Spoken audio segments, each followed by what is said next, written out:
आज कितना माल हुआ रे बुलबुल? सरकार ज्यादा नहीं, बस 1 लाख ही हुआ। 3 लाख, 5 लाख सरकार। अच्छा ठीक बा चल माल लाओ। चलो हेलो हेलो क्यों सरकार?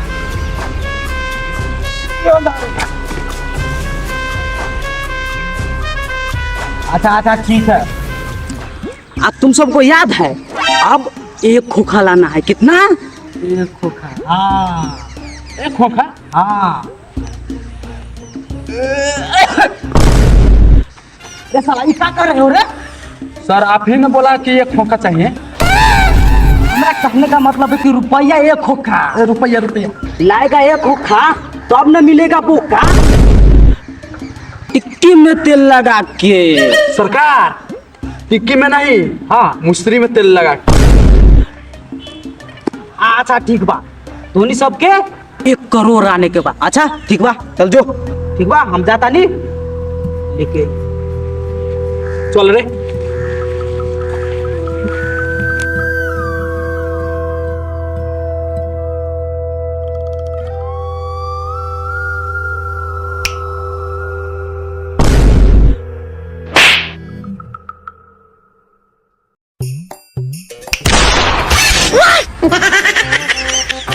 ए पटकला तू नहीं जो। ए छदिया तू नहीं जो।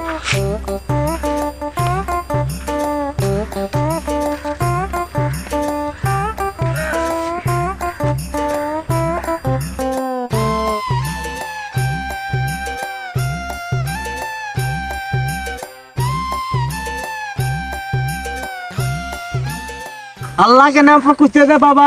बुढ़वा दी जवान हो जाई, लड़का दी पहलवान हो जाई। अल्लाह के नाम पर कुछ दे दे बाबा।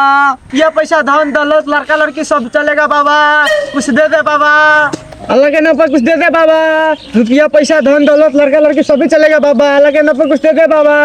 दे देना बाबा। ए बाबा दे दीजिए, कुछ दे दीजिए। साला 1 घंटा से भीख मांगत आली, साला कोनो 1 रुपया न दिलक। हम भिखारी न बुझाता नहीं की।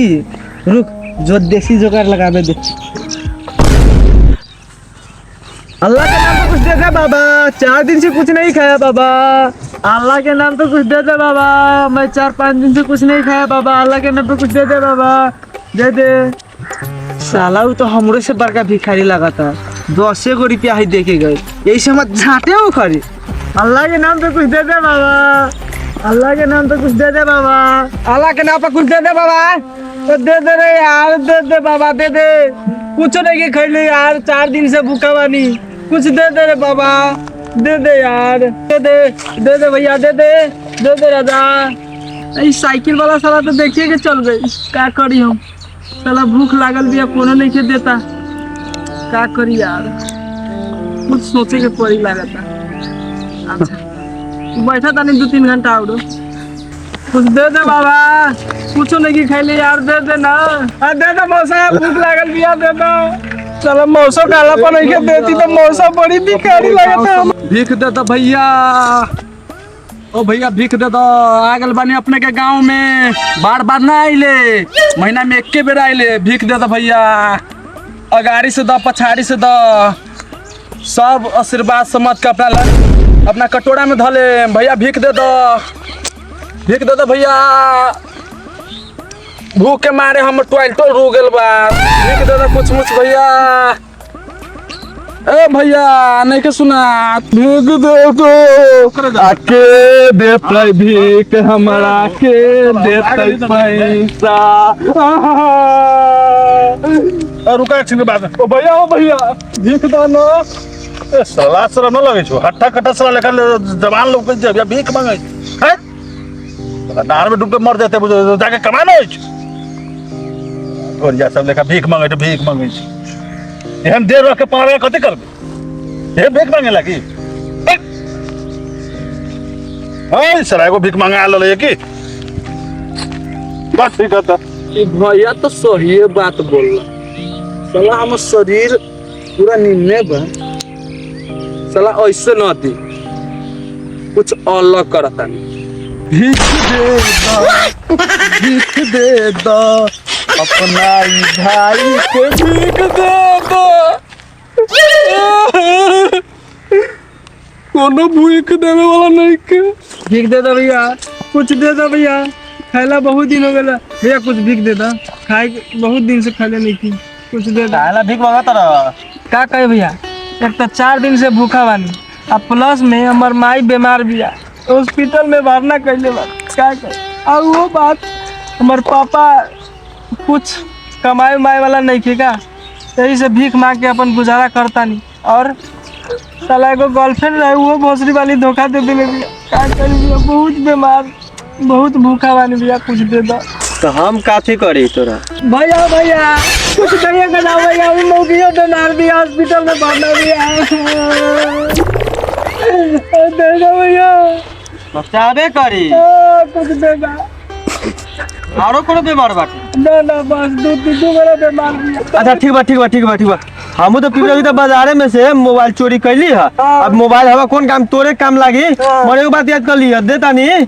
सबसे पहले तू अपने बाप माता के छोड़ दिए, तुमने परिवार के जरूर बचाइया, बुझला? ठीक हो भाई ला एगो मोबाइल पकड़ा पहले। जब भले तोरा दान करे, 2 गो मोबाइल पकड़ा, भगवान तोरा कल्याण करे। 3 गो मोबाइल पकड़ा, एगो मारली ना तो 2 चमेटा गाल में खींच ले बा। आई सबसे छोट लड़का से मारले छी मोबाइल, वो लड़का तो रोते रहे। क्या बोले साला, आज के कमाई तो बड़ी बढ़िया भइल बा, लागत है सरकारी तो देख के खुश हो जाई। आई तो लॉटरियो बड़ी बढ़िया लागल बिया, जय भगवान जय शंभू, एने सब दिन चलत रहिया। बड़ी जोर से लागल बा। भीख दे, भीख दे। कैसे भीख? हमरा आगे जाए के बा। साला तोरा कोई जमरा आगास लागल बा, बड़ी जोर से जाए दे ना, नहीं देला हुआ। तोरा कहनी है ना कि भीख दे, देवा नहीं के, नहीं के। साला आगास लागल बा, अरे दादा दे। जल्दी साला काका ने भी करे मिली था, और अब नवा टमरा घास लागल हो। जो साला आजकल भिखारी के साला गरीब समझे लागल हो, साला कमजोर समझे। साला जाता नहीं पार्टनर तो एक होगा तो होइए जाई, सब जने मिला के जाता नहीं। साला भिखारियों से पीट के चल रहा था।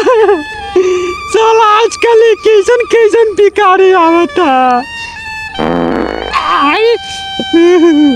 साला इतना जोर से आगास लागल लगा, सरवा कोई जी हट हो के जाए के बा, सारे 2-3 जबर लगा दे लगा था। पटला छदिया जोगार भेल कि ना रे? बहुत भइल बिया, तोरा भइल बा कि ना? 10 रुपया तो पड़ल बा। ए साला ते झाट के मैले देखा था नी, हम ये माल हो गइल बानी, 4 गो मोबाइल बा। अरे साला सरकार देखते तो साला ओकर गांड खुश हो जाई। साला खुश हो जाई। चल ड्रेस चेंज कर, चल।